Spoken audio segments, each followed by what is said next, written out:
Hello, everyone, and welcome back to the Point Podcast. Everybody's doing well on this Thursday. And what a beautiful day we have here. 32 degrees, not counting the humidity. Beautiful day, and it's a great day to talk sports because we got some content today. We had a great guest in Ben Murray who's going to join in hour and a half's time to discuss a lot of things in the NHL, look ahead to the second half of the Major League Baseball season as the MLB gets back up and running today. I hear these different sports complain about all-star breaks, and you have Major League Baseball have to do the home run derby on Monday, and even if you're not in it, you have to go. All-star game Tuesday, where there's 40-man rosters, a crazy number of players that are there. And then you have the Yankees, Astros, Athletics, Tigers playing double headers today. There's no break for these players. It's a long grind of a season, and they're up and at it today. So we'll look ahead to the second half, kind of storylines to look out for.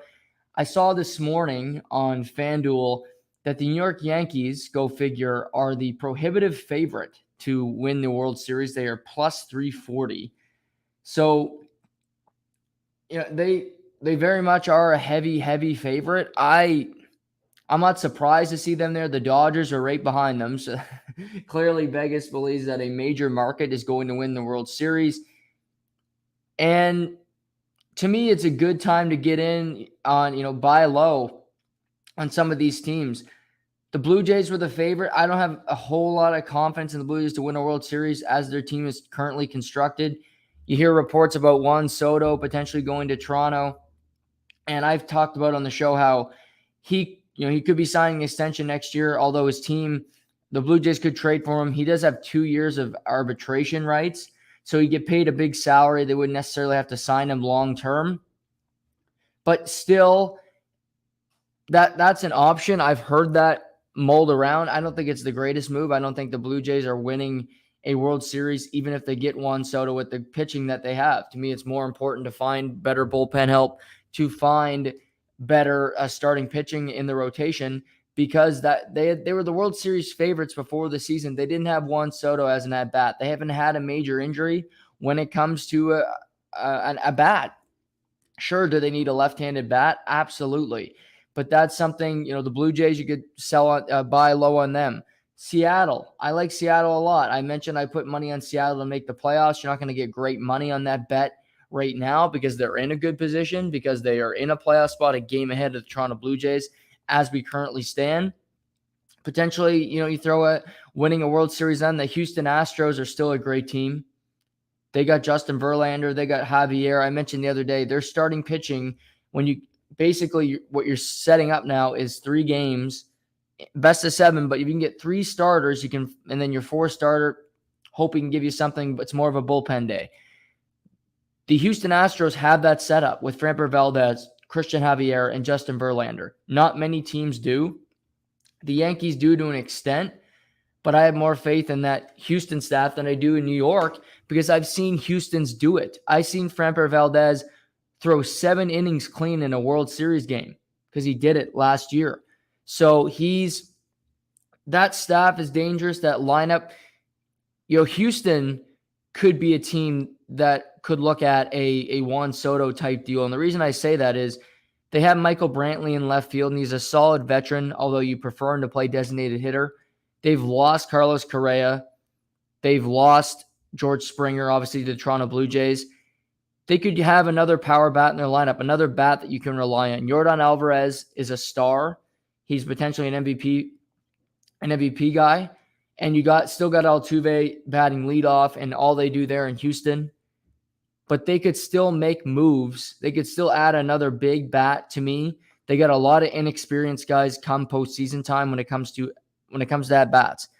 McCormick, Tucker, Pena, these guys aren't used to the big stage. They haven't been in that position where Juan Soto's won a World Series. He's been there, done that. He's done it.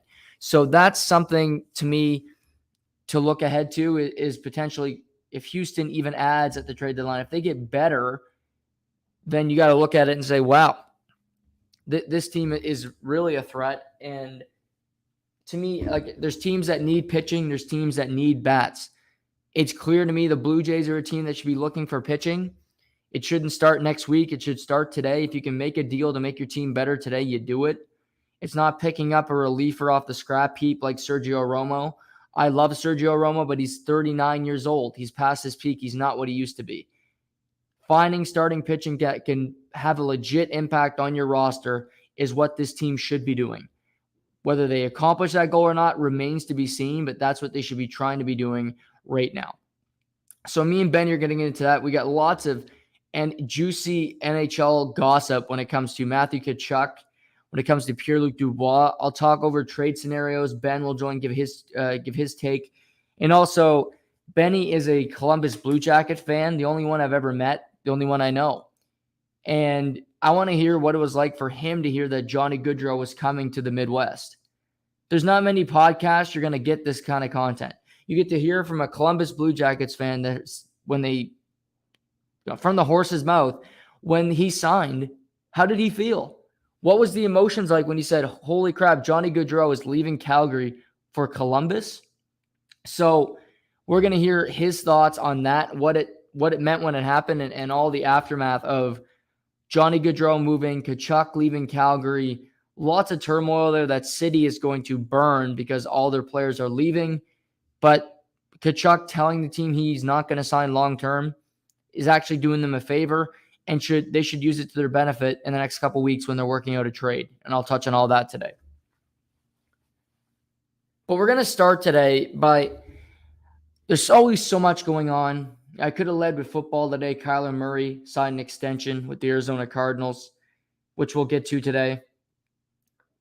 But there's a sport that I rarely get to discuss this much. And it's, like I said, you got football, you got basketball, baseball, lots going on.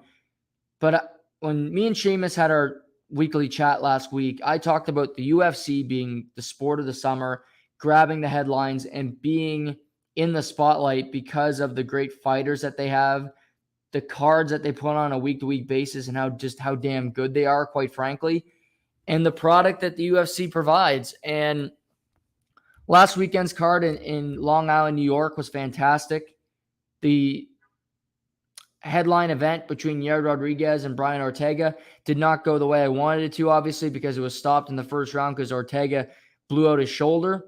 Would have been a great fight. Nonetheless, we have Yair Rodriguez move on. You could argue that Ortega blew out his shoulder because he was in a submission. He was trying to get out of it. I think Rodriguez deserves some credit for what he did in that fight, and not just that, it's a walkover because Ortega physically couldn't perform anymore. But the sport has a lot of big names right now. It has a lot of attractions. And over the next couple of weeks, we're going to see a lot of them. This weekend, even if you're not a big UFC fan, Paddy the Baddy Bimlet, I guarantee you've heard of this guy. He's from London, England. He's got a thick accent. You're thinking, okay, well, who is he? He is the guy that fights and then puts on 50 pounds of weight. You know what I mean? He's eating burgers. He's eating donuts. And next time you see him, he looks like a completely different human being. He talked about in an interview this week that within 3 weeks of his fight, he had to cut 34 pounds. That is not healthy. I don't want to think about what that's going to do to his body long term, but he is a great fighter, but he's also an attraction because you look at him and say, how is this guy going to continue to do this? But he's going to weigh in tomorrow for his fight in London on Saturday, where we have Curtis Blades, a heavyweight, going up against Tom Aspinall. Aspinall is from the United Kingdom himself. You have Paddy from the United Kingdom fighting. You have Molly McCann in the featherweight division for the women. So a London event that very much screams that it's going to be a showstopper because you have a lot of entertaining fighters.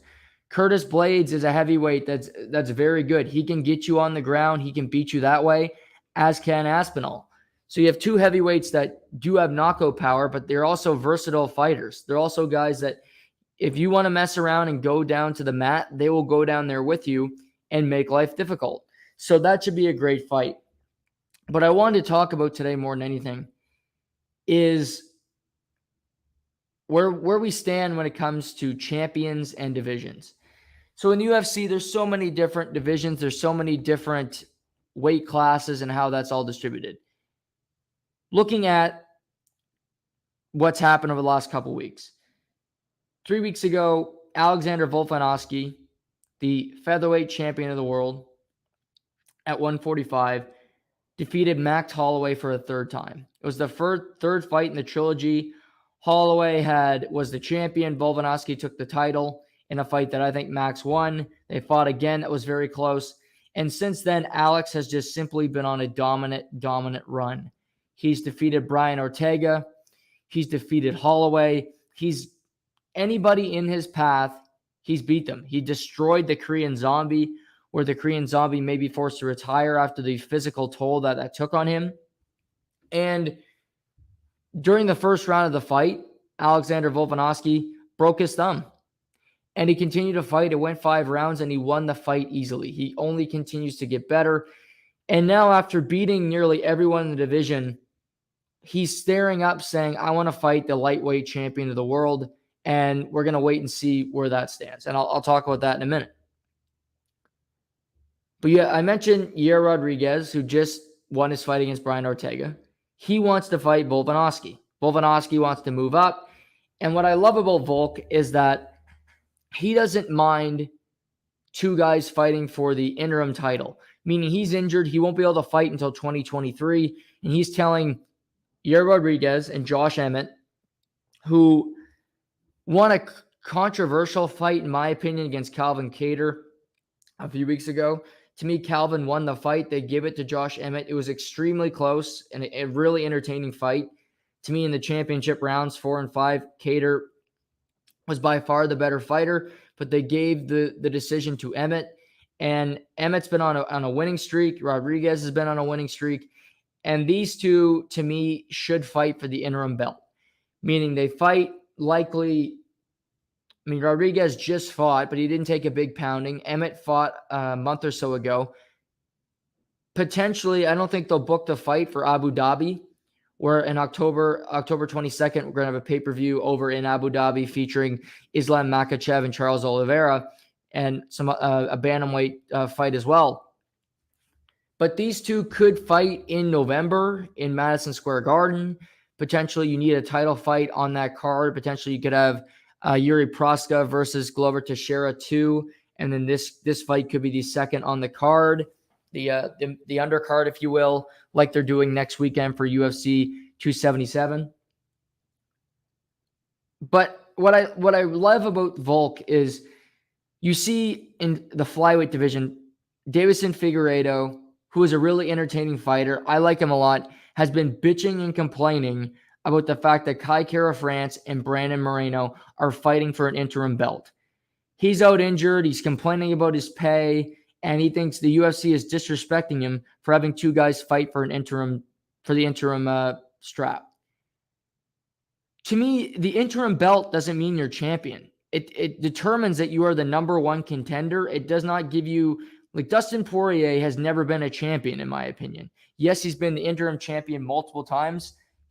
Justin Gaethje's been an interim champion. But when you go in that cage, when you fight the champion, if you don't win that fight, then you never were. You just were the number 1 contender, and you were a placeholder until the champion eventually put you out of your misery and put you back in your place.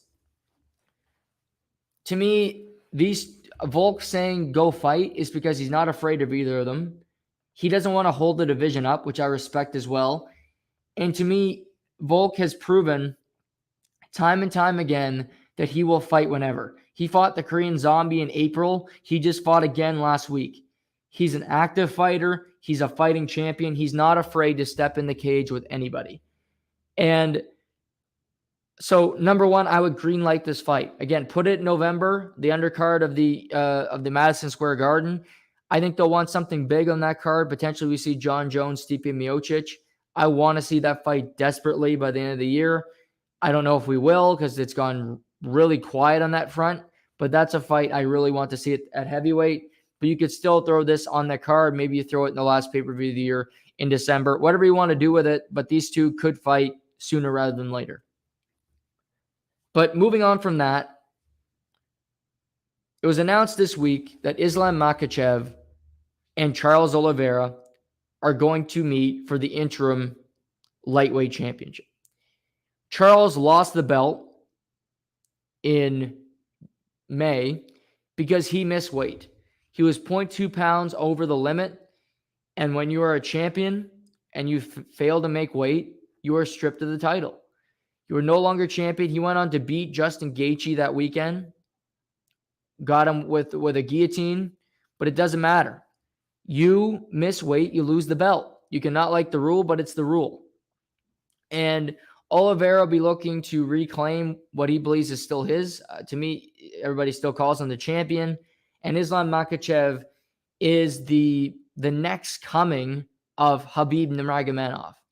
He is Khabib is his coach. He's in his corner, and you constantly see Khabib when Islam goes to fight. And Islam is just like Khabib. He's small, but he's strong as an ox. He can get you on the ground. He will force you to submit. To me, he's got stronger hands than people give him credit for. And this fight is going to be must-see in Abu Dhabi in October. These two stylistically are similar, where Oliveira can knock you out. He knocked out Michael Chandler to win the belt originally, but you look at the way he's beaten the last couple guys. Poirier, he's taken a beating in the first round. Poirier goes to the ground to see if he can knock him out, and it's in that time frame Oliveira is able to recover, and he gets him in a submission. You're not getting out of it. Same thing in this last fight, where Gaethje got a great punch on Oliveira. Oliveira dropped, but Oliveira was able to survive it. Gaethje's on the ground with him. He's in a submission. The fight is over before we know it. Gaethje and Poirier are both good fighters. They're both guys that deserve respect. They're two guys in the industry that have been around forever.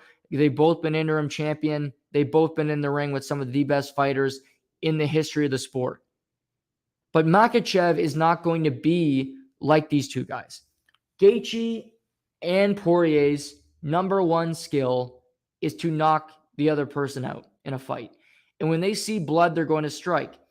But to me, Islam is a surgeon. He's like Khabib. Khabib might knock somebody down. If he sees that he could be in a compromised position when he goes to the ground to engage with his opponent, he's not going to. He'll wait. He'll pick his spot. He'll get a takedown and work you until he can physically beat you, until you don't have anything left. You give in, and then the submission's in. Islam is like that. He won't be afraid to go to the ground with Charles Oliveira. Every other fighter that Charles has been in the cage with lately is. They're just not comfortable with it. They need to stay on their feet. The second they get to the ground, the fight is over. These two are very similar. Charles likely has better hands. He's knocked the guy out, but I mentioned Islam can bang too. He can throw a good punch. He beat Bobby Green in his last fight. And, he was supposed to fight Beneil Dariush, but Dariush got hurt. And I have no problem with this matchup. And the reason is because Makhachev is in the division. He should be the guy that gets this opportunity. He's winning fights. He is the next coming. There are guys that get opportunities with fights that don't necessarily have a whole lot of cachet. Look at Alex Pereira. He beat Sean Strickland. That's his one noteworthy win on his resume. He had 2 UFC fights before the Sean Strickland fight, and now he's going to get the next shot at Izzy Adesanya. Multiple guys would say, we had to work our ass to get an opportunity. Unfortunately, that's not how the UFC works. If a fight's going to sell, if a fight's going to do ratings, the UFC is going to make that fight. And in this case, this fight is a must-see. It's in Abu Dhabi. It's a marquee event. The UFC, like the Live Tour, loves doing business in Abu Dhabi. It's a big thing for them. Abu Dhabi saved the UFC, saved pro sports in a sense during COVID where nobody could fight. They had these guys over there fighting in the United Emirates, and now they go back at least once a year to do damage again and again. But after these two fight, the winner, it'll be a battle. But to me, after these two fight, the winner should fight Alexander Volkanovski. Yes, he's the featherweight champion and he's defended the belt, but he should not have to relinquish the featherweight belt and also fight for the lightweight. He deserves this opportunity. Izzy Adesanya got this opportunity against Jan Blachowicz. He got this opportunity against Jan Blachowicz. He lost the fight. But Izzy was given the opportunity because he was so successful at his weight class. He got it because he defended his title so many times. And quite frankly, the UFC is tired of seeing a guy win. They're like, we'll give you a new opportunity. Volkanovski deserves this opportunity. He's beaten everybody. He's beaten everybody in that division. Josh Emmett would stand up and say, he hasn't beaten me. Okay, I get it. But he can beat you after he beats the winner of this fight. But you have a great fight October 22nd. Volkanovski should get the winner of these two in 2023. It's rumored that in January 2023, the UFC is going to Australia. Volk is from Australia. He's loved over there. He comes out to Down Under, the song there, and he's loved in Australia. So if these guys aren't too beat up after their title bout in October, that should be what the UFC does. Have these two, have the winner of this fight Volk in Australia for the title. And to me, knowing Volk, he'll win that fight and he'll fight Emmett or he'll fight Rodriguez in early 2023. By April, they'll have their title opportunity. Most guys wait longer. Most guys have to wait a long time. We look at the heavyweight division. It's being held up for an entire year. Because we had Francis Ngannou fight in January. Tore his ACL. He beat Cyril Gane. Since then, he has not fought, and we haven't seen Stipe Miocic, who was the former champion, fight since he lost to Ngannou in 2021. We haven't seen John Jones fight. Tai Tuivasa hasn't fought since March. He will get Cyril Gane in September, but the heavyweight division has practically gone cold.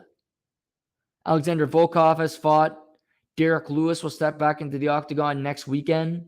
We've seen the rise of Romanov. We've seen the rise of Aspinall. But it's been a little staggered. The division has gone cold.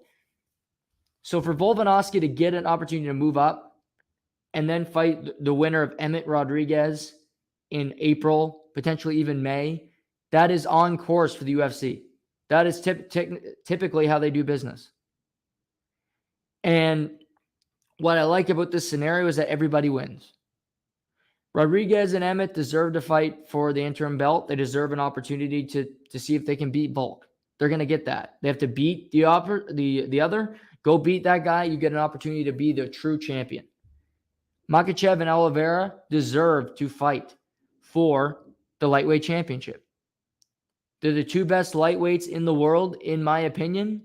They get to fight, square off. Who's the true champion? We've heard forever that Islam is going to be the next one.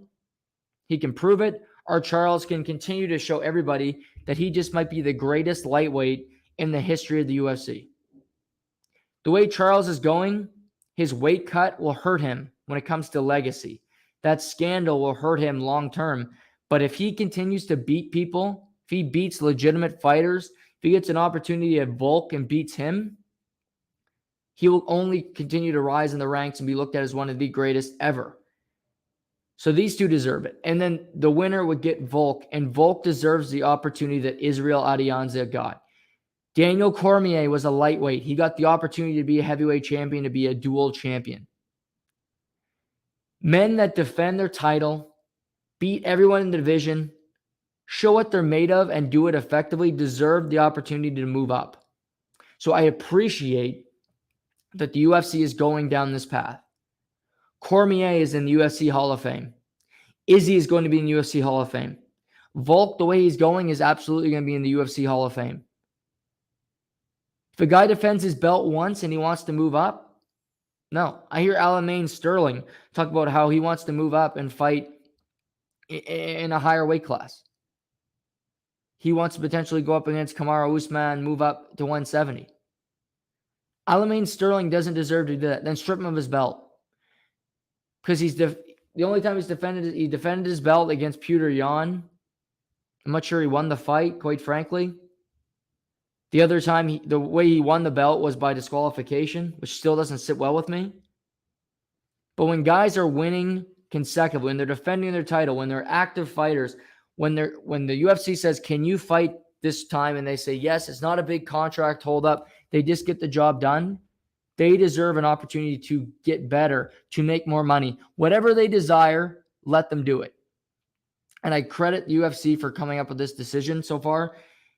And again, to me, Volkanovski versus Makhachev Oliveira is easy. I see them making that because it's going to sell. It's a huge fight for early 2023. It sets your pay-per-view card off with a bang. So I don't think it'll be a tough sell for the UFC to go in this direction. But I like what they're doing here. I like that this is the way that it's going. Also, the UFC announced this week that they announced a few fights. We're going to start with this one in the welterweight division. And that is that Khamzat Chimaev, one of the biggest stars in all the sports right now, the up-and-coming, the guy who just beat Gilbert Burns in a fantastic 3-round fight. It was a war. Chimaev, it was the first time Chimaev has had any kind of pressure. It's the first time he had any competition.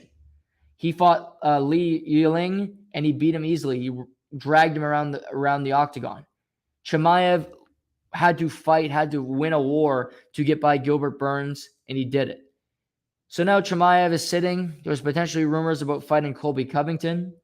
To me, it doesn't seem like Colby Covington is active right now. I don't know if he's injured, but Dana White's been very non-committal on where he's going to fight, when he's going to return to the octagon. So that wasn't really an option. Jorge Masvidal is in court. He's also, I don't really know who Masvidal's next fight is going to be. So he's hung up. He's not exactly an option for Chimaev. But there was an option for Chimaev that was a little outside the box. There was an option for Chimaev that wasn't a big name in the division when it comes to rankings, when it comes to title contender, and that's Nate Diaz. Nate Diaz, who hasn't fought since losing to Leon Edwards in 2021. Nate Diaz, who lost 2 fights in a row, although Nate Diaz is truly one of the legends of the UFC. He's a street fighter. Him and his brother were great ambassadors for the sport. They were just guys that loved to fight. They would step in a cage, do their business, get the hell beat out of them, not always win, but have great results. And Nate Diaz has 2 of the highest selling pay-per-views in the history of the UFC. He truly is a star. Yes, Conor McGregor is a superstar. Yes, Conor McGregor is a box office seller. People will tune in just to watch him fight.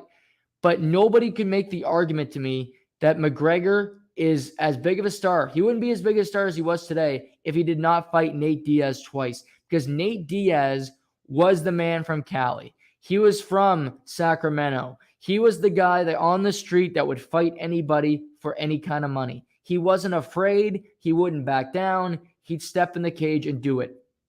And looking at Chimaev versus Diaz on September 10th, it very much resembles that on both sides.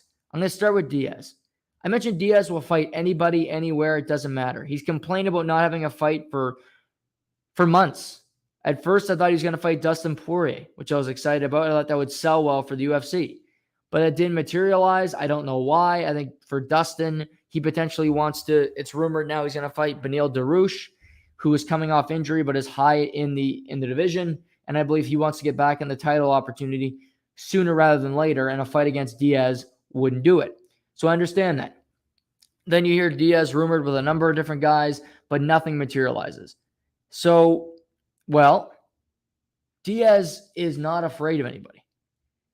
Khamzat Chimaev has been scaring the UFC world for a long time. Gilbert Burns deserved a ton of credit for stepping inside the octagon with Chimaev, because Chimaev is a boogeyman. He's a ghost. He's the guy that people run from, and he battled. He nearly won the fight, and it was a great showing for Gilbert Burns.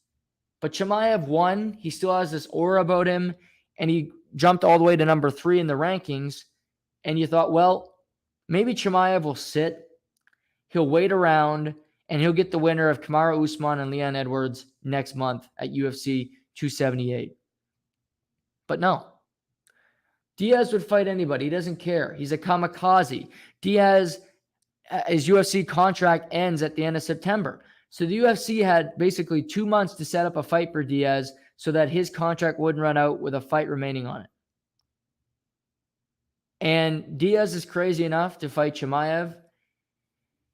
And Chimaev is such a star already. But to me, I think Chimaev looks at this and says, I can beat Nate Diaz and I can retire Nate Diaz. Nate Diaz has said for months, as I mentioned, he wants out of the UFC.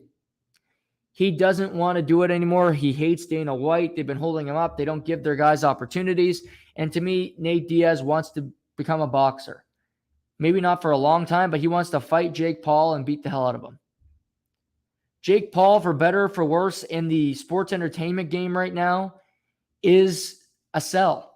He's fighting next month against a pro boxer.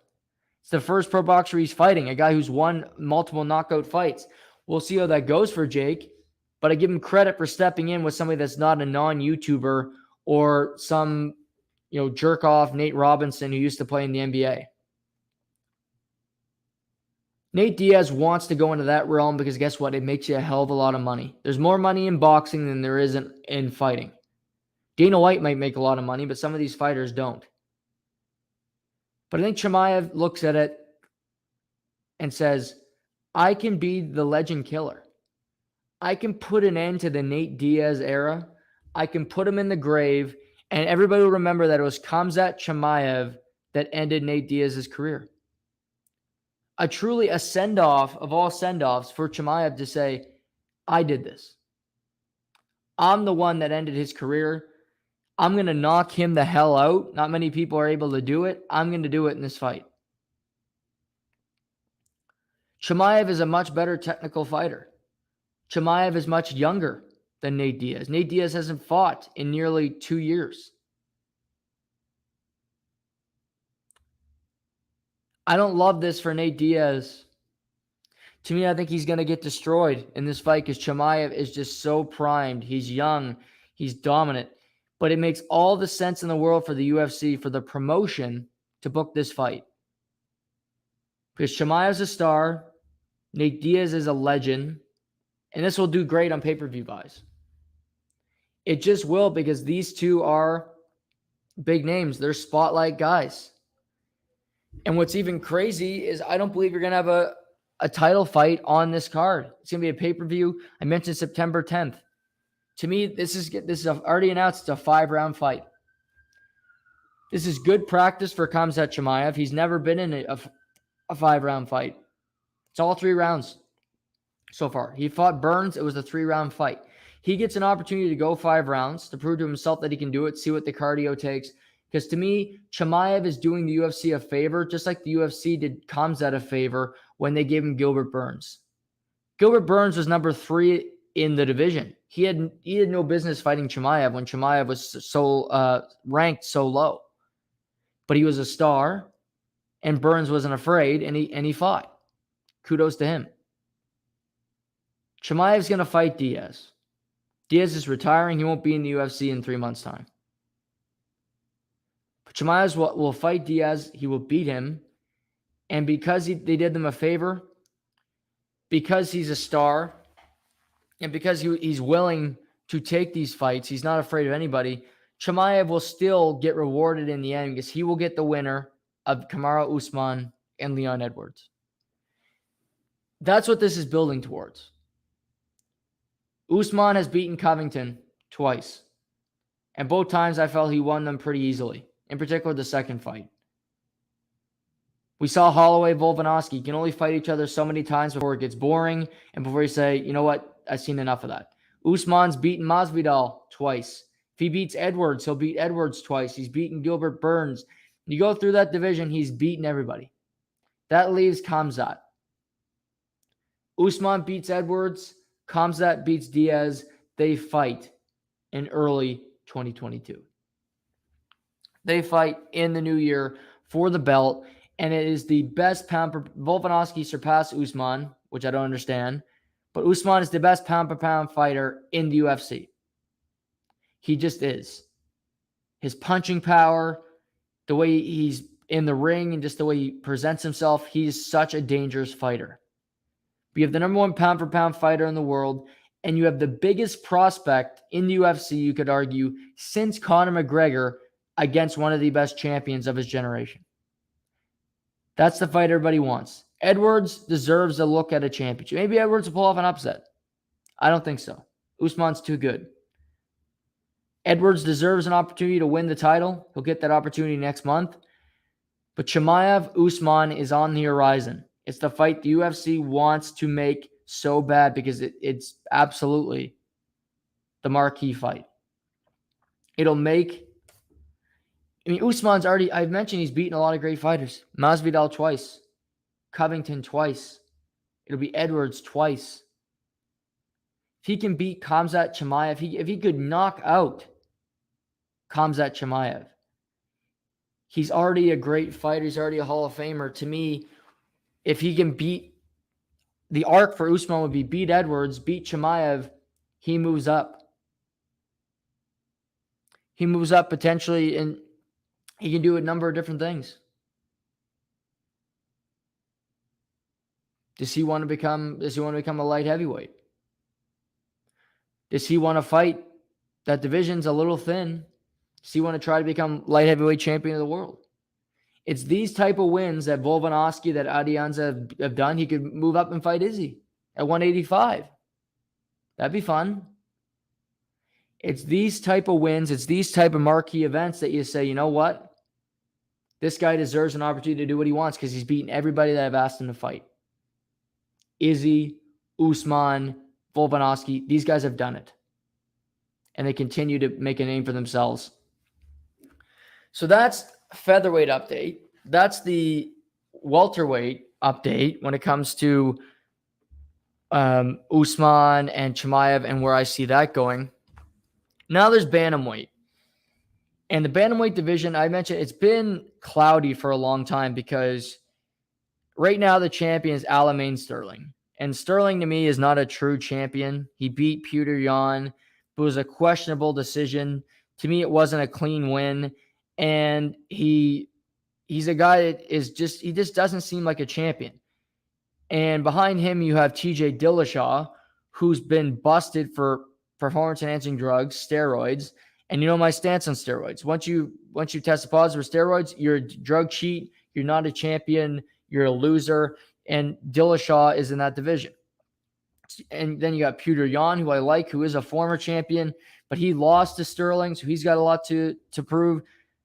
So this division's full of guys that don't necessarily bring it like a Volkanovski. It's very much, it's unknown at this point who is the great fighters in this division. Is there a guy that you can really sell as a great guy, as a marquee in the sport? But the UFC has announced a few fights. So for October, they announced that Aljamain Sterling will defend his bantamweight title against TJ Dillashaw. That will come in October. It'll be a big fight.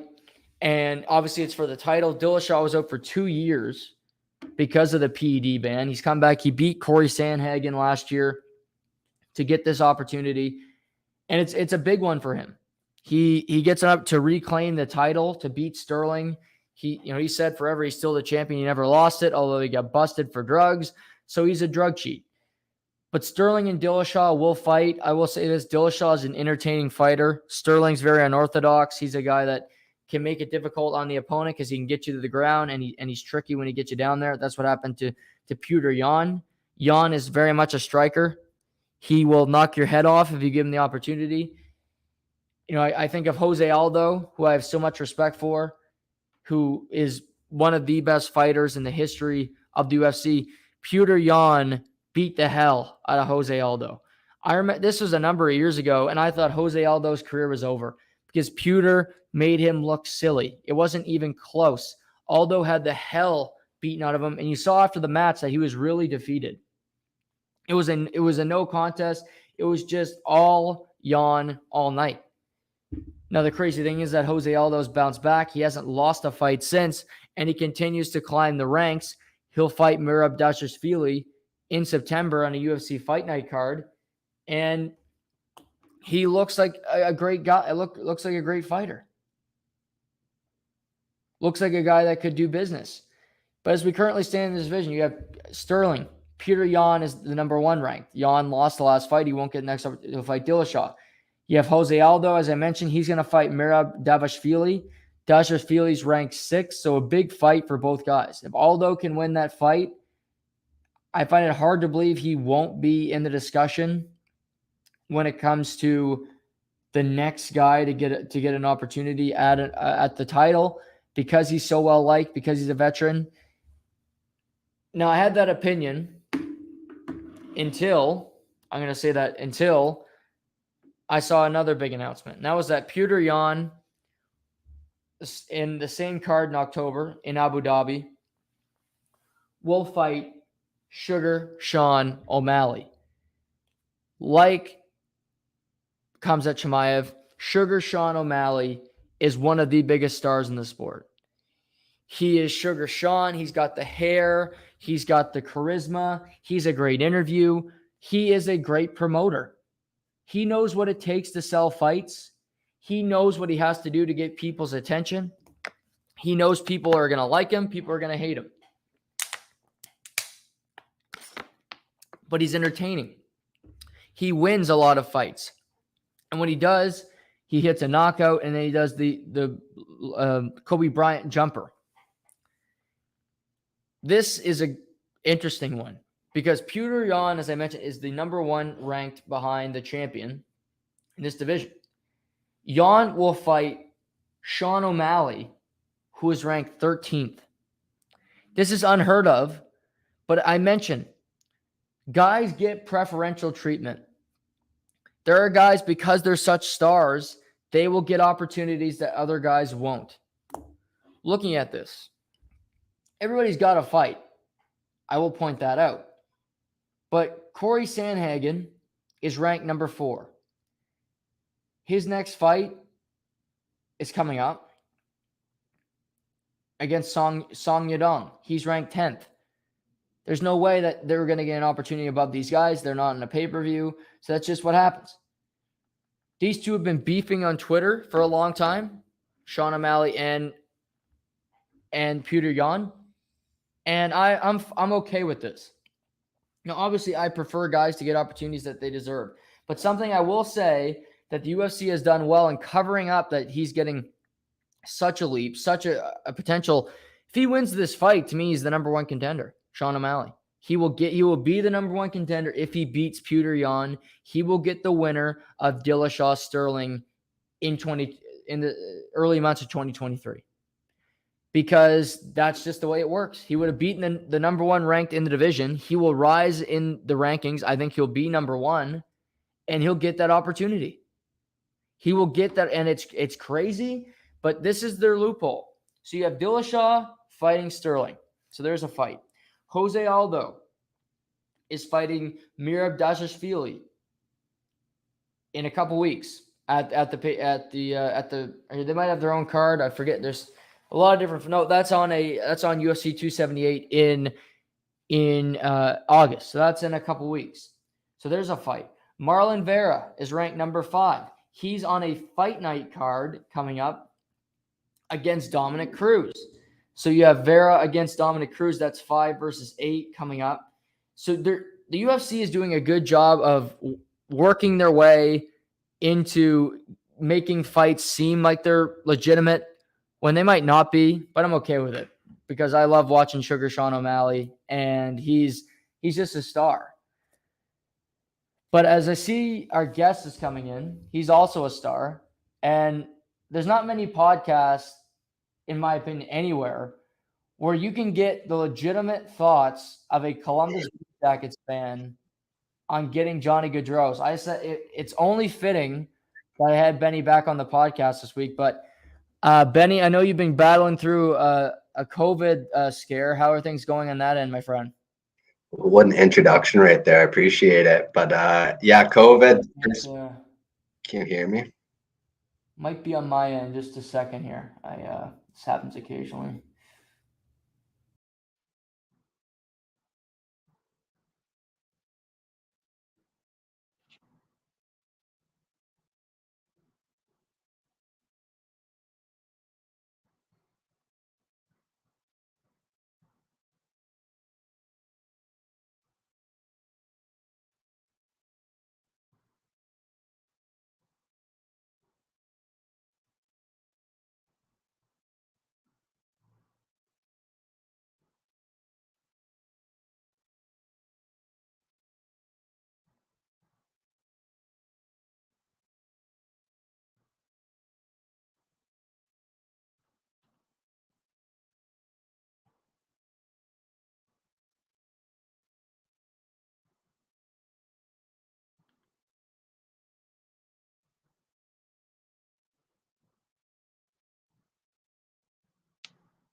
Do I got you now?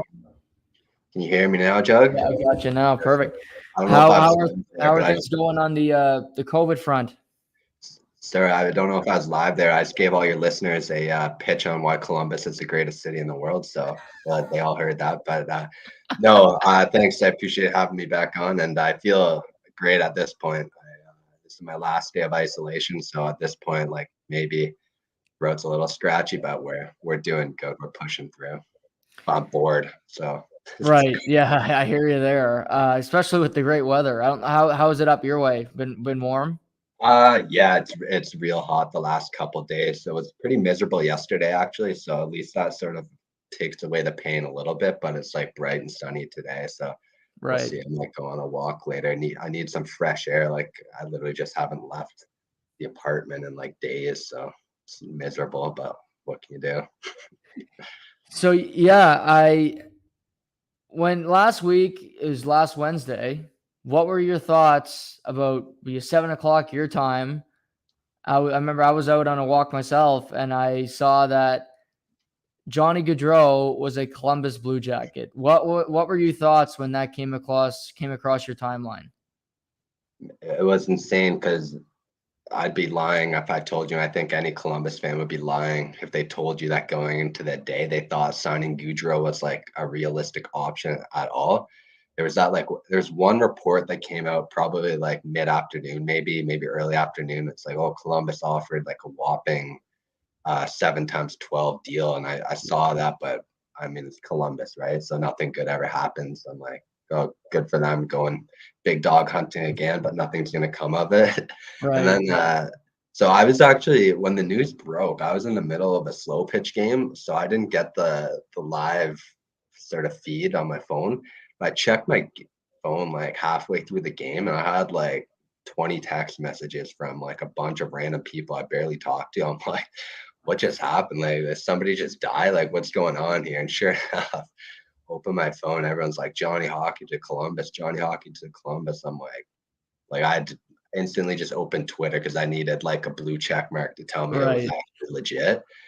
I've like just stunned. Like I was like that stuff doesn't happen to Columbus, right? So I mean, stunned was my reaction, and I'm like, wow, that's cool. Like even just like you can break it down from a hockey perspective all you want, but the instant reaction, like I just wasn't even thinking hockey. I'm like, this is so big for the team that's had that perception they can't get anybody their whole like history of the franchise, and like it's just such an uplifting feeling, and like the instant reaction around the city and for the team too, I think is huge. Like I've seen season ticket sales like after he signed were skyrocketed compared to what they normally are at this time of the year. So it's just such an uplifting day and an uplifting signing for the franchise as a whole. Yeah, I couldn't agree more. And my next thought is, do you understand why he signed in Columbus? No, it's a bit bizarre, I'll be honest, but do I Yeah. care? No, no, I don't really care. But I have gotten a bit fed up. Everyone loved like to rip on Columbus, and there's so many, I don't even know if they're playful jabs. People are legitimately like, why Columbus? Why Columbus? And I'm at the point now where like you want to question it from like a hockey perspective alone. I'm like, fine, like nitpick that all you want. It probably is a bit of a weird decision. I won't like argue that too much. Um, but like the actual city of Columbus and like why he went to Columbus, like he's answered the question a million times. And I know he's answered it sort of like a hockey player where they're answering it, but not in like the most detailed way at all.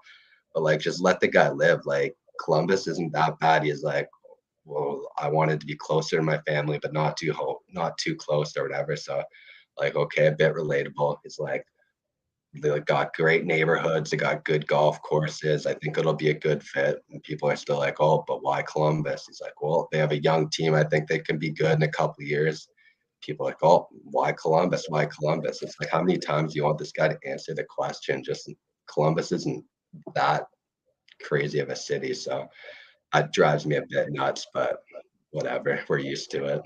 Yeah, I gotta rely on you and Doug McLean to sell me on Columbus because every time I have Doug on, he seems to do it. And it doesn't sound that I know you got Muirfield Village. is near Columbus. Jack's course that they play at the Memorial every day, so every year in golf. So good sell There's there. from what I hear and everything I've read, like one of the best spots like in the NHL for in terms of like golf courses and country clubs around.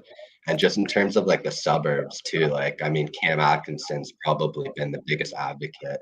And I know Johnny's talked about how much Right. influ- influenced him to go there. But the suburbs, everything I hear about it are great. And you hear a lot of guys that stay around Columbus after they're done playing, right? And it was Jack Johnson too. The highlights of him walking around Dublin, which is another little suburb of Columbus, with the cup last week. So these guys Right. go there, and I think it's not like probably where like the 21, 22 year olds maybe want to play, but when you are ready to sort of settle down and start that family, I do think it's hopefully going to start to become a lot more of a legitimate option for a lot of bigger names. And to be fair, Rick Nash came back. He works for the team now, so Mhm. clearly he liked the city enough that he'll work there.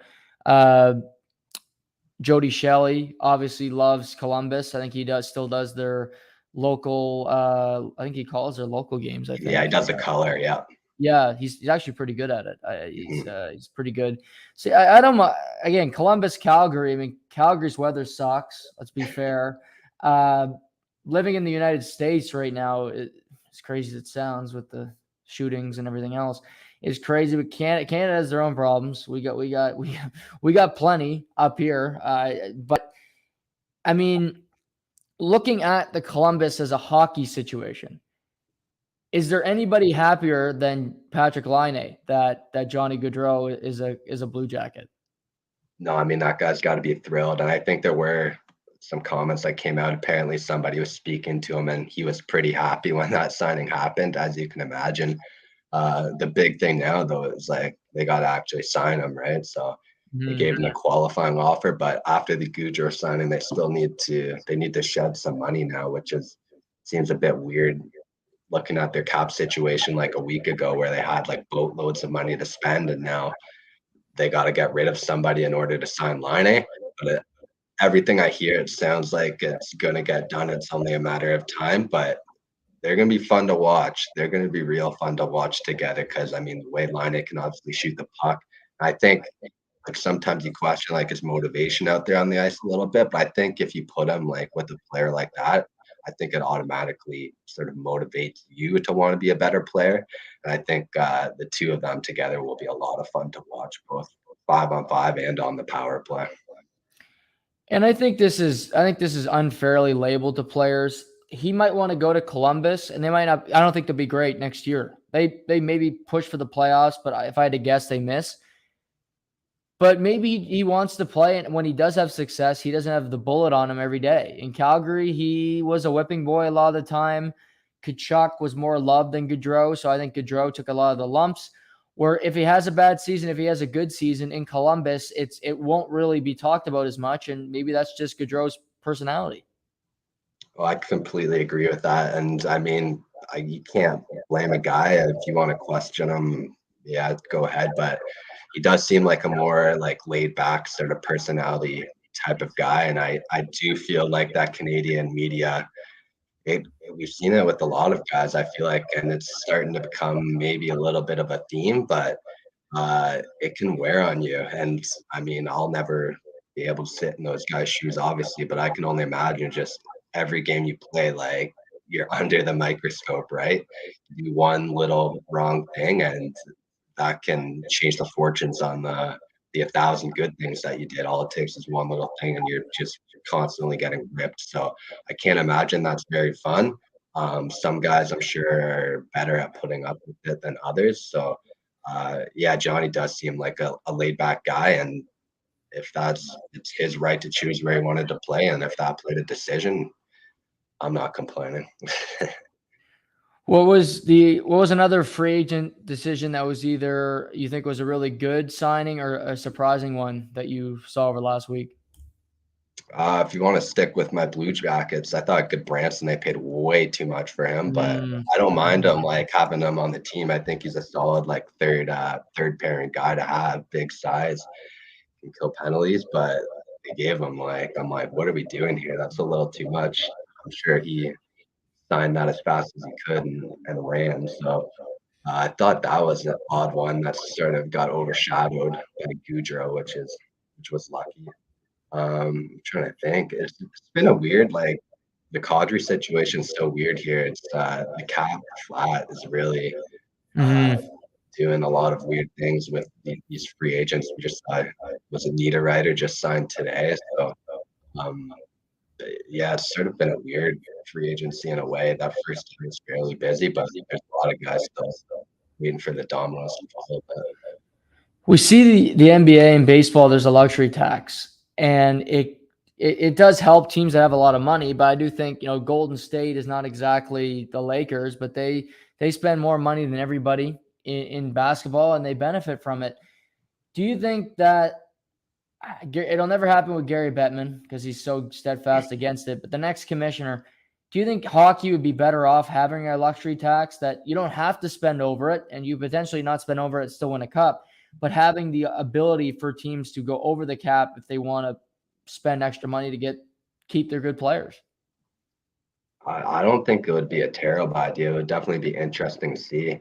Obviously, like you said, Gary will never do it the way he is, but I do think there is something to be said for rewarding owners who like are invested in their teams, like people like the Dodgers, and you mentioned Golden Mhm. State. Like, they invest in their teams and they get rewarded for it, right? Rather than teams like the Philadelphia Flyers, where they're owned by, I don't know, that organization, Comcast or whatever it is, and they're crunching dollars every second. So I do think it is important to reward owners, and if they want to invest their money and get better product out of it, I don't think that's a big deal. So I think it would be interesting to see. I don't know if I see it happening in the NHL, but you never know.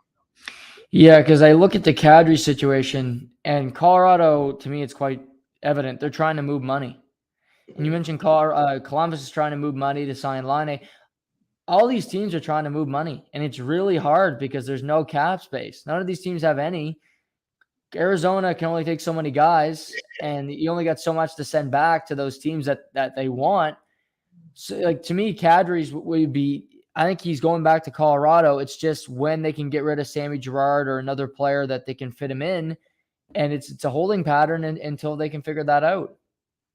Yes, bizarre, and you're right. What was it, Arizona and Anaheim, and I feel like there's one other team that basically just they're sitting there, and I mean they have all the leverage. They're just waiting. They know there's a lineup of teams looking to move money, and they're the only ones that can do it. So they're waiting for those deals to sweeten. And I am curious to see uh, what they're gonna get, like the sweeteners and the deals for Mm. taking this money. Like, I think they're gonna get a pretty good haul because, like you said, moving money is not an easy thing to do right now in the NHL.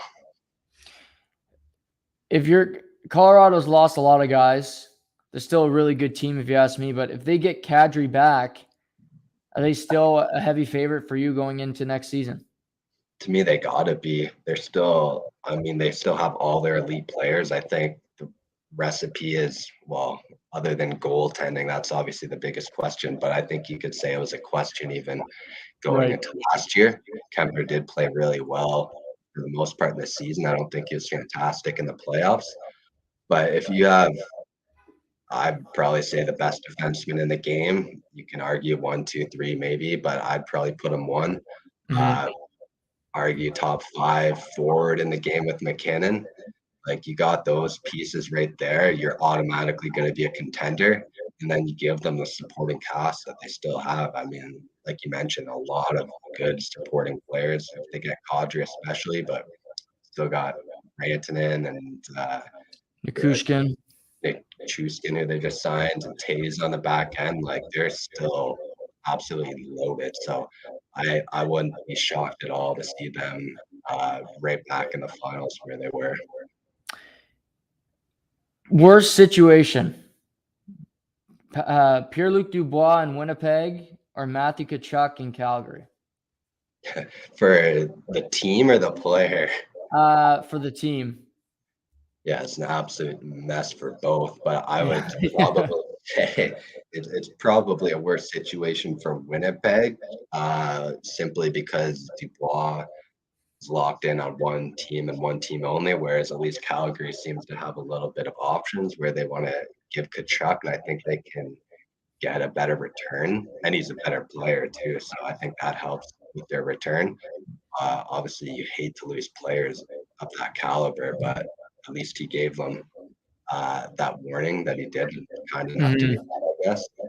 The Dubois, like, I feel like Winnipeg's screwed because if you're Montreal, I don't know if you agree with this, but why on earth would you trade for Dubois in the next 2 years? You're not going to be a competitor, so you may as well be as bad as possible and then sign him when he's a free agent. So you give up any assets for him. He's single-minded on going to Montreal and Montreal only. So I think Winnipeg a very tough spot. So it's funny how that one worked out. So hate to see that. Yeah, Winnipeg's and they're in a tough spot, and I agree with you. And I'm looking, the projected return is Christian Dvorak and another P. Like, I don't want Christian Dvorak. He's not a number two center. Like, if Montreal's trading him, he can't be that good because they're giving away a centerman. They're getting a better one. But for Winnipeg, you're right, they're screwed because he's got this year and then he can walk. So if you don't trade him, you lose him for nothing. You might have to settle for Christian Dvorak, who I don't want at all.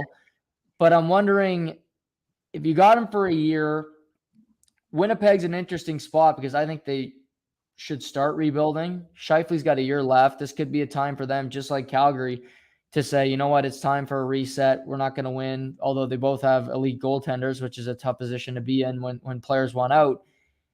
But if they trade Dubois to another team, that team would know he's a rental potentially at the trade deadline or midseason, but still, I think you might get a better return than you would for Montreal and say, well, fuck where you want to go. You still have a year to play here. Sign with them in the offseason. Go try to win a cup in, Dallas or wherever it might be.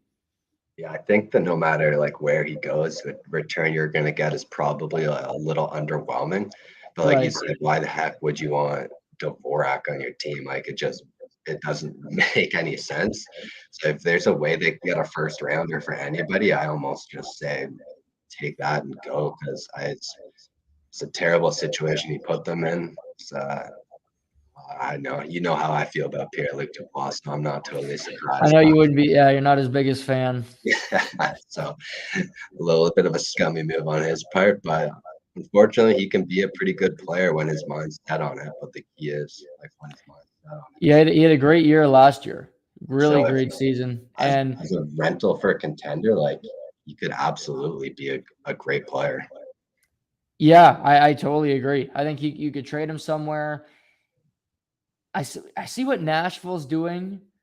They're aggressive. They signed Niederreiter. I think that's a really good signing today. Niederreiter, 2 years, $8 million. $4 million a year for a 29-year-old that is scoring 20 to 25 goals a year. I think that's a good signing. They brought Forsberg back. They don't get a whole lot of cap, but I think Dubois, he doesn't make a whole lot of money right now, so it's not a huge chunk coming in. I think Nashville could be an interesting partner for them potentially if they really want to take a look at winning a cup with the core they have right now.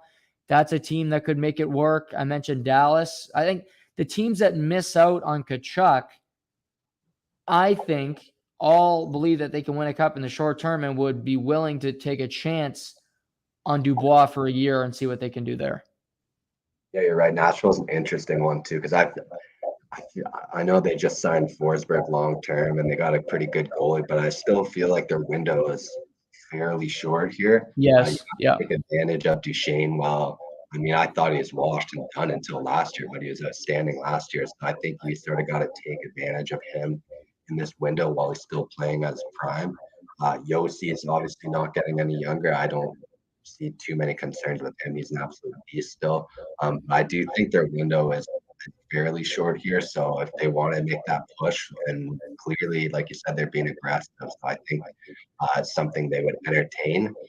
I think that would be a little interesting fit for rental for PLD. When it comes to Kachuk, I agree.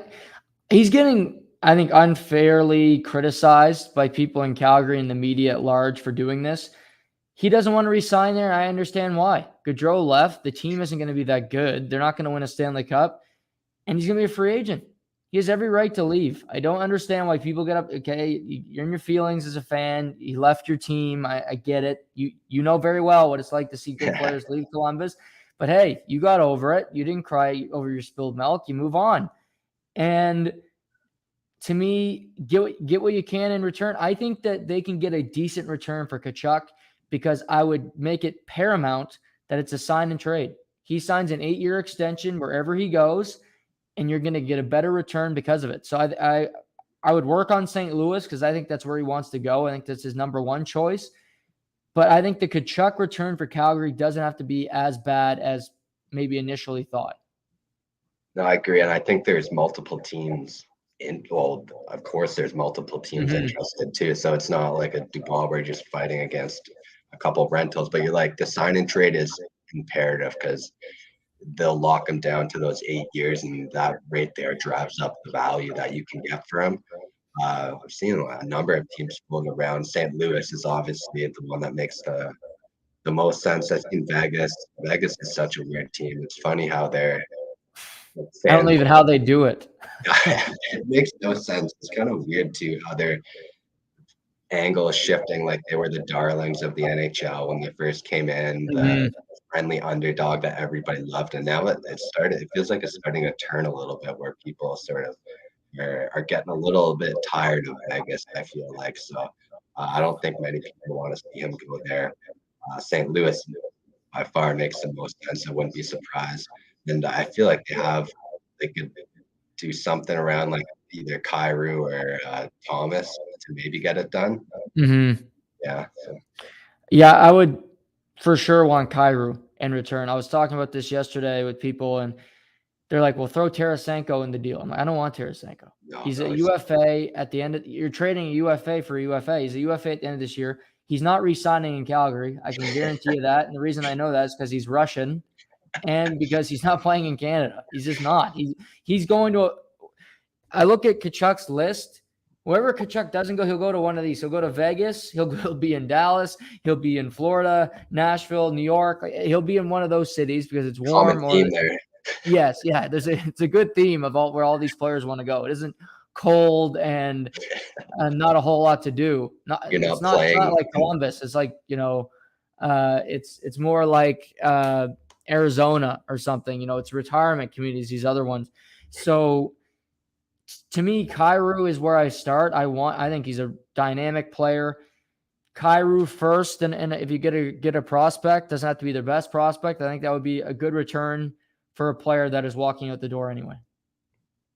Yeah, and like Calgary fans, I absolutely, like you said, I can relate to them more than most, I think. And the bright side, he did get you notice, so at least you're going to get something from him. Like Seth Jones gave Columbus the notice there, and I think maybe flee Chicago. That's starting to look like. So, got to look at the bright side sometimes, but it's probably some dark days ahead for Calgary Flames fans. And the worst building in the NHL too, from what I've heard. Yeah, it's not good. It's not good. Do you think there's a reason why all these players don't want to sign in Canada? Or I think you're seeing around the league, a lot of great players aren't coming up to Canada. I think there's a number of factors. I don't think they'll outright come and say it, but the COVID's got to play a huge part in it, especially the American players. And it's you can't just go visit your family, right? Like there's so many things that go into crossing the border these days in the past couple of years. And when they were in the bubble, dude, like you just couldn't see your family for extended periods of time. And that matters for a lot of people, obviously. Right. So I think that's a huge part in the media too. Like we talked about earlier, like it's got to wear on you eventually. Like everybody's human. You can take it and you can hide from it all you want and put on that straight face, but I think behind the closed doors it impacts a lot more of these guys than maybe we realize. I'll be a shit disturber today and I'll drag you in with me. How should Leaf fans be nervous? about Austin Matthews in 2 seasons? I think, was it John Scott that tweeted like Yeah. yesterday? He's like, "Oh, this is a future look at least," or something like that. Uh, I wouldn't feel good if I was a Leafs fan. There is something weird that I don't know if why I have this feeling, but it does feel like Austin Matthews sort of wants to be the one to bring a cup to Toronto, and I don't know Mhm. if why I have that feeling. That's really not based on much. I, I I couldn't feel great about the situation. What's he have? Is it 2 years left he has, and then Yeah. he's up? So it's I wouldn't feel good. That's for sure. I told my dad this the other day because he's a huge Leaf fan. I said if Patrick Kane, who's got a year left on his deal, ends up in, say, New York or in a really big market, that would raise my antenna. Because I think Kane and Matthews, they're good friends. We've seen them battle before. They're two of the greatest American players. Kane, the best American-born hockey player ever, in my opinion. They're friends. I think they love to compete against each other. But if they could play with each other the last couple of years of Kane's career, I think Austin would be willing to consider that. And if that meant leaving Toronto, I think you'd look into it. Imagine those guys and at MSG, the bright lights of New York, Mm-hmm. like it lines up. I have no troubles picturing that for sure, especially Patty Kane and those bright lights. And yeah, you said that their connection is strong, so that'd be interesting. Imagine them on the Yotes together, battling for fourth place in the Pacific or whatever. I'm on this opinion that the Yotes are going to turn it around. Not when it comes to their play on the ice anytime soon, but Yotes are going through all these arenas, and it looks like they're going to be bankrupt tomorrow. But what I think people forget was that Pittsburgh was practically bankrupt when they got Crosby and they got Fleury and Malkin, and they turned it around. I think Arizona they could get Bedard after this season. They're trying their damnedest to do it. Chicago's really trying to fight them for it. But you get a couple really high-end top draft picks. They just drafted Cooley, 3rd overall in this past year's draft. If you get a stable arena, maybe Arizona just isn't a hockey market, but I'm not ruling out that they can have a second, third, fourth act, whatever it is in Arizona, and ultimately have a stable franchise there. I think the key for them is they need a little bit of lottery luck because you mentioned Pittsburgh, but look who Pittsburgh got. They got Sidney Right. Crosby, right? And that certainly helps a little bit. I think they need the ping pong balls to just bounce in their favor just one time. And that time to do it would be next May or June or whatever when Connor Bedard is at the top of Mhm. the board. I think if they could do that, man, that would be huge. And I mean, they are Bettman's. If you want to go conspiracy theories here, they are Bettman's little pet project there. So Yes. it wouldn't be a shocking thing, but I feel like at this point he would have given them a little bit of more lottery luck already. So maybe it's That's not. true. They got the 3rd pick this year. That seems a little low. It's got to be 1 or 2, right? Like they needed, yeah. Yeah, and have they ever like? I feels like No, yeah, they've no. never been one. So I don't know what's going on there.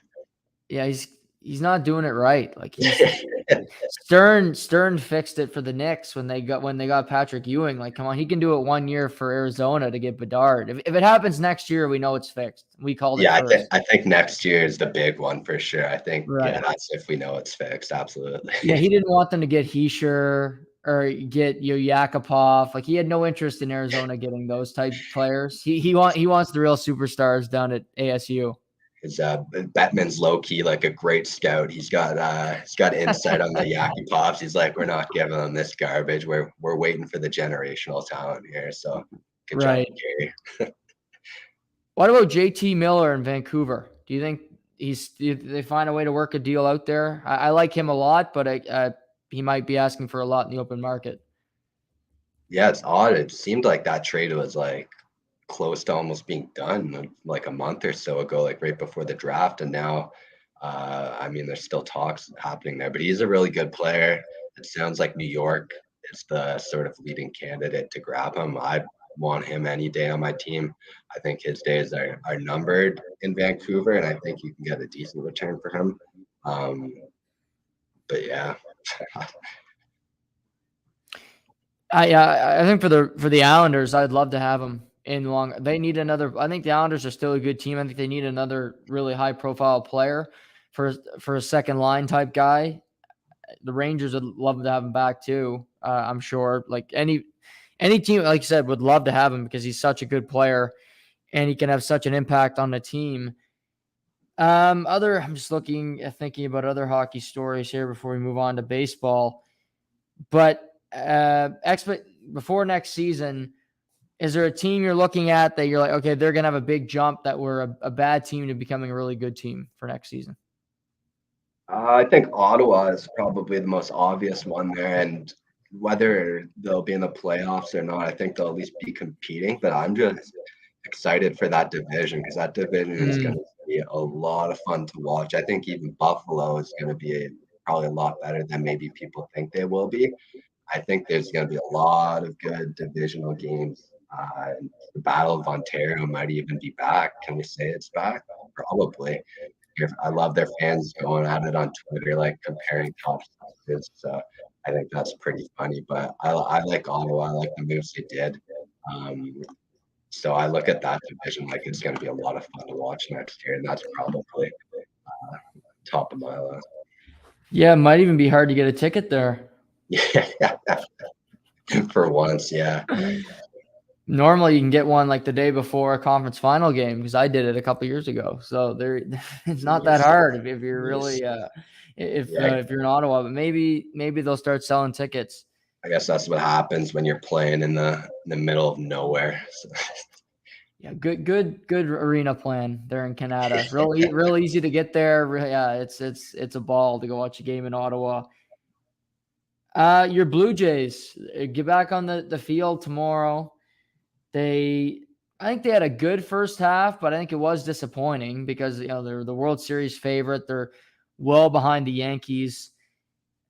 I hear about Juan Soto in trades that I think not going to happen, but to me, if you can get Juan Soto or get better bullpen and better starting pitching, I'll take the pitching this year because even if they acquired Juan Soto, they're not winning a World Series with their pitching staff right now.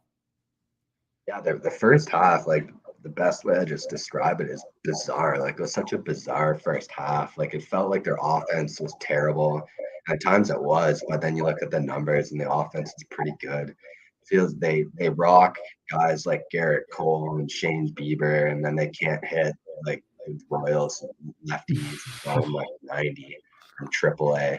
It's just really bizarre, but yeah, you mentioned the pitching is far and away their biggest need. Would I say no to Juan Soto?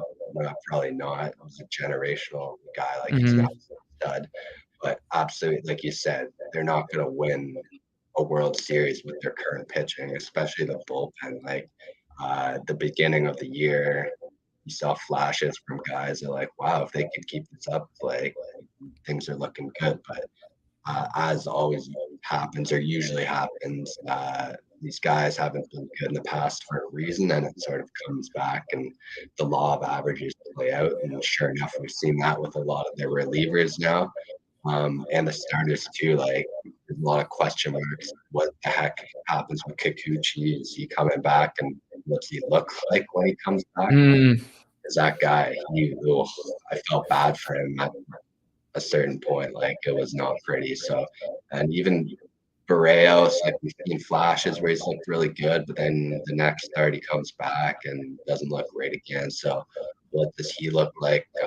There's just so many question marks with the pitching that I think they got to address at the deadline. Or like you said, there's no chance they're winning the World Series. I think the lineup is still good enough where they'll be in a wild card, no problem, but not going too far without him pitching. So one starter for sure, trade deadline, a couple relievers probably. One, two. That would be ideal for sure if they can spin that. I think focus on the bullpen because at least in the playoffs, if you are focusing for the playoffs now, but obviously you got to make it there first. You can at least go down to that 3-man rotation, but the bullpen is huge because right now it's terrible. But a starter down the stretch would also be a very nice thing to have. And Juan Soto wouldn't be terrible either. But like I said, pitching's the priority. We've already got a pretty good and loaded outfield. So Yeah, I trust their bats. I think Vladdy will have a really good second half like he did last year. He really caught fire at the second half of last season. That's really where he did most of his damage. Bichette was better in the second half of last season, and his defensive play was better in the second half of last season too. And I think something for the Blue Jays is they play the Orioles a lot. I think they play them 14 times the remainder of the seasons. And although the Orioles are 500 at the All-Star break, which is crazy because I can name Cedric Mullins and John Means, but after that, it gets pretty thin even for me looking at the Orioles roster. But you play them 14 times, you got to win 9, 10 of those games. As good as competitive they've been this year, if you're winning a World Series, you want to put yourself in the best position. You got to dominate that head to head because and play well against the Red Sox because they played well against the Yankees so far this year. But controlling your division games is a key to making the postseason. I think one of the big differences between teams like the Jays and like the Yankees and the teams at the top is like those Yankees, they're beating down on the bad teams, right? Like the Jays, Mm-hmm. but on that 9-game or whatever, how many losing streak they were on, like they bad losses to some bad teams there. Whereas the Yankees are going into those years and anything other than a sweep is considered a failure. And then for the most part, they're doing that. They're laying a beat down on those bad teams. And the first half of the year, the Jays just weren't able to do that consistently enough. So it's got to take advantage of those games against the Orioles, like you said. Hopefully they can do that and make that push for the playoff scale. Wild card, I think, is going to be a pretty fun race down the stretch. There's quite a few teams involved. I guess Baltimore's in the race, so you got to include them in that, which is wild. So yeah, we'll see. Yeah, I wouldn't rule out the White Sox. They're a team for me the second half of the year. I've been saying it all year, but I think they'll find it. They're too good. Like I look at the Twins, they're a great story. Like Luis Arias, their leadoff hitter is batting 346, which is crazy because the average baseball is under 240 this year. So that just tells you how good he's hitting. And Correa has been a good fit. And Buxton, they've had Sonny Gray was a great trade from the Cincinnati Reds. But I expect the White Sox to be better. I said before the season I thought Seattle would make the playoffs. I'm not going to back off that opinion. And they're really fun to watch, too. Julio Rodriguez is just a star. J.P. Crawford. I almost lean, Benny, that I think the Blue Jays are definitely going to get a wild card spot. I would lean that the Rays will keep one. I think Seattle, it's a battle between Seattle and Chicago because I think the Red Sox are going to fall off because I just don't think they're as good as the other couple teams.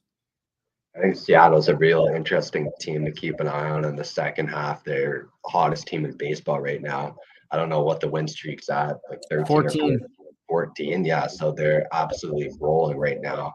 But the big question is, can you keep that going? Can you keep that rolling? They'd probably tell you that the All-Star break probably came at the worst time Yes. possible for them. They would have loved to just keep rolling and keep playing baseball. So it'll be interesting to see them how they come out the first game after the break and if they can keep that momentum going. But yeah, you said they're a fun team to watch. Ty France is another guy. He's a beast. Mm-hmm.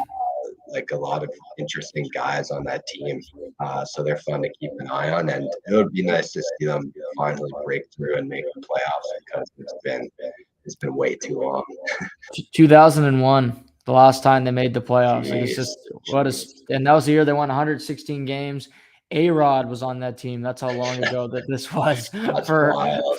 Seattle. And they got the Astros 3-game set this weekend. So a big series to come out of the gate for them. The Blue Jays have the Red Sox in Boston. So a big series for the Jays coming out with the Red Sox right on their heels, but they could also grab a big lead on the Red Sox as well. Judge has got 33 home runs. He's had a phenomenal season so far. Could we have a chase for him to get 60? Is that something you think that could happen this year? And we could have some nostalgia back to 98 when we had the drug cheats, but maybe Judge is doing it without the needle in the ass this time around. I think it's a real possibility. Absolutely. A major reason for that just being where he plays in the division that they play in. Like every night, that guy's getting an opportunity to hit in a hitter's friendly ballpark. And Mhm. The guy's a beast as much as I don't like him that much or root for him, obviously, because he's on the Yankees, but he's a beast. And he's not, I know like his power gets most of the fame and the smoke. That's what people talk about him most, but like he's just a good hitter. Like his average is pretty Mhm. good. He right around a little bit. So like he's a really good hitter. And it would not be I would lean he doesn't do it, but if he does reach 60, I wouldn't be shocked. More confident, Mets or Braves second half of the season? I gotta go. I don't want to do it, but I go Mets just because Scherzer's back Mhm. and DeGrom. Like I've been watching DeGrom. It's so funny to watch those highlights when he was like doing a rehab starting single A. Like these poor kids just out of high school, like line up for DeGrom, like 100-mile-an-hour fastballs and 93-mile-an-hour sliders. Like that's not what they envisioned, I'm sure, when they started the year. So with him coming back and Scherzer's so fun to watch too. Like he's just the ultimate competitor, always out there yelling something. So as weird as it is to say, with the Mets pitching, I kind of like them because you were waiting for the Mets like the whole first half of the year. You kept waiting, Mhm. but it hasn't happened yet, and I think they're getting consistent hitting from guys like Alonso. He's been an RBI machine. Jeff McNeil's been really good. Lindor's back, bounced back pretty nicely this year. So it's wild. I feel like probably when I talked to you months ago, I probably said the Mets were gonna fall off a cliff at any point, but I don't mind them. I don't mind them. No, and I think they'll spend at the deadline too if they I don't think they have to, but knowing Steve Cohen, they'll do something. They'll want to Yeah, add they got another pitcher or something to the mix because you mentioned they're getting. I mean, those two are basically deadline acquisitions, but and Taiwan Walker's been fantastic. He's ever since he got traded at the deadline to the Jays, he's been a really, really good pitcher. He's been solid ever since. I think he's got a sub-3 ERA. Like he's been that good for the Mets. But that's an interesting division too, because the Mets and the Braves are loaded. They're starting to play really good baseball as well. More likely to fall off a cliff and miss the playoffs entirely. This is sort of mean spirited, but this is how I like to go. So whatever. Twins or Padres? uh, I think probably the Twins Hmm. for sort of reasons that you just mentioned. The White Sox are still really good, but just trying to think, the other teams in the division kind of stink, so they do have a an advantage there, other than the White Sox. Padres playing a tough division, but I still think like their pitching's really good. Joe Musgrove's fantastic. Hmm. Clevenger's last couple starts, he's finally getting healthy and looking like the old Clevenger that we saw back in Cleveland. So I do like their pitching probably a bit more. And Machado's been a beast all year. So I honestly wouldn't be too shocked to see both teams make the playoffs at the end of the year. But if Hmm. I one team to fall off the cliff, I probably would lean towards the Twins. Yeah, I agree. I never trust the Padres because they've missed the last 2 years and it's like they fell off a cliff. Yeah, last But year, yeah, for sure.